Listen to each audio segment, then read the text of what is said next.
BCom part third के income tax law and practice में बच्चों income from business and profession चल रहा है और इसी में हम जो है कड़ी में जो है इसके क्वेश्चन समझ रहे थे, प्रैक्टिकल प्रॉब्लम्स। तो एक और प्रॉब्लम मैंने इसमें आपके साथ शेयर कर रही हूँ मैं इसकी, काफ़ी चीज़ें इसमें कवर हो जाएंगी आपके क्वेश्चन की। ये पीएनएल अकाउंट पे, इससे पिछला वाला हमने प्रोफेशन पे लिया था। ये कंपनी की लाभानी खाता आपको दे रखा है।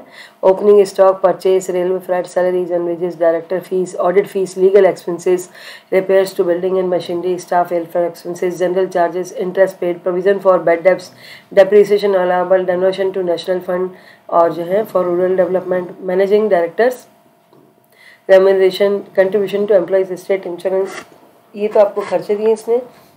और इस साइड में आपको सेल्स दिया है, रेंट टू स्टाफ क्वार्टर्स और क्लोजिंग स्टॉक दिया है, ठीक है।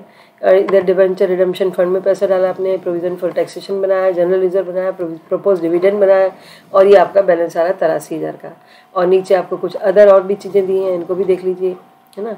आपको ये कहा गया कि भाई एक लेनदार ने कंपनी को 2,500 रुपये छोड़ दी जो कि वह कमीशन के रूप में कंपनी से मांगता था।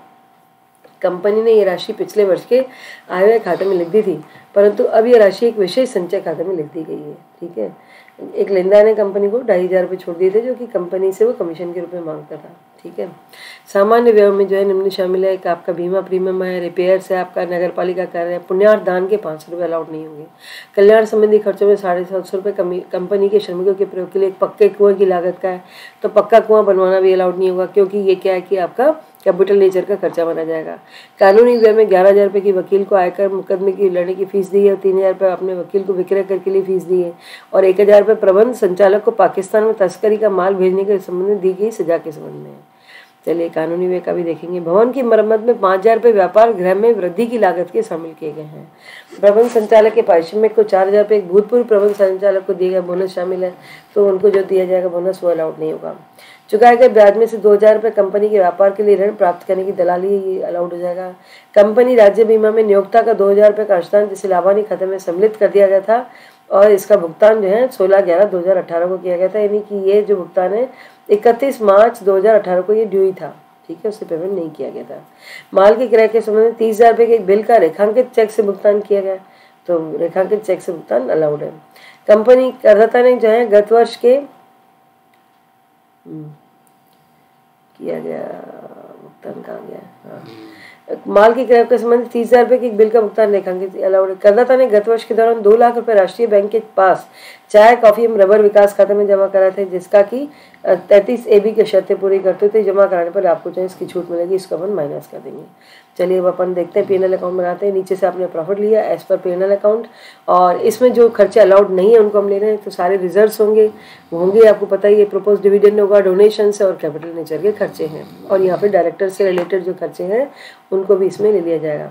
तो रिजर्व फॉर बैड डेब्ट्स है, debenture sinking fund, taxation reserve, general reserve, propose dividend, charitable donations है, कॉस्ट ऑफ पक्का वेल अभी आपको मैंने बताया कैपिटल नेचर का है, payment to ex managing director जो आपने 4,000 का पेमेंट किया है।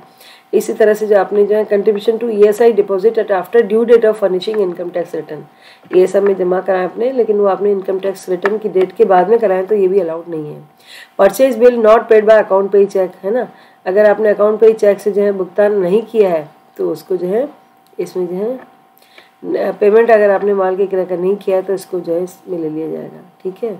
इसी तरह से addition to premises capital expenditure 5,000 रुपये आपने जो है इसमें काम करने संबंधित लगा, भवन की मरम्मत कराई, व्यापार की वृद्धि की लागत है तो इसको भी शामिल नहीं किया जाएगा, दैट इज ऑल्सो डिसअलाउड। तो ये सब डिसअलाउड जोड़ करके 83,000 में आपने सब ऐड किए तो आपके आ गया 7,58,250 का।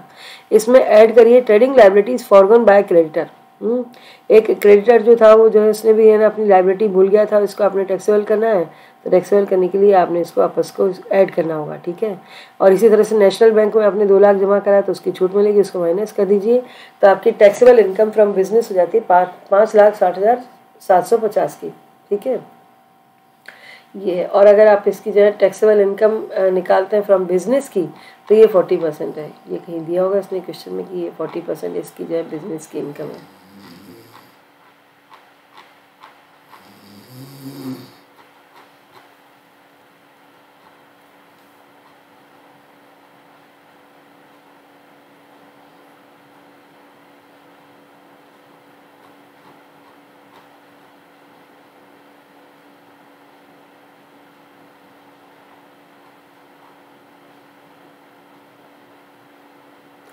हाँ बच्चों, ये इसकी क्या एग्रीकल्चर की इनकम थी तो इसका 40% भाग ही जो इसका टैक्सेबल होगा।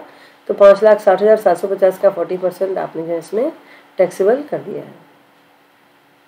ये देखिए, राष्ट्रीय प्रोविडेंट के प्रश्न जमा करेंगे गणना किए गए लाभों का 40% से कम है, तो इसलिए इसको ले लिया गया।